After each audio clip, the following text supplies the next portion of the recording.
कहानी है पहाड़ों में ट्रैकिंग करने गए राजीव और उसके दोस्तों की। ट्रैकिंग करने के लिए निकले राजीव और उसके दोस्त एक सुनसान रहस्यमय इलाके में पहुंच जाते हैं, जहां लोगों का जाना कम होता था। लेकिन जैसे जैसे ही वे आगे बढ़ते हैं, उन्हें पेड़ों से पीछे अजीब अजीब सी परछाइयां दिखाई देने लगती है।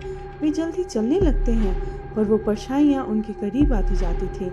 आर्या ने कहा, यहाँ लगता है कुछ गलत है, हमें वापस चलना चाहिए। लेकिन जब उन्होंने वापस जाने का रास्ता देखा, तो वो मानो गायब सी हो चुकी थी। अब सभी घबरा गए थे, उनकी सांसें तेज हो गई थी और दिल जोर जोर से धड़क रहा था। उन्होंने सोचा कि शायद यह उनका भ्रम है, पर जैसे ही उन्होंने आगे बढ़ने का प्रयास किया, उन परछाइयों ने उन्हें घेर लिया। वे परछाइयां धीरे धीरे इंसानी आकार लेने लगी थी, लेकिन उनके चेहरे विकृत और डरावने थे।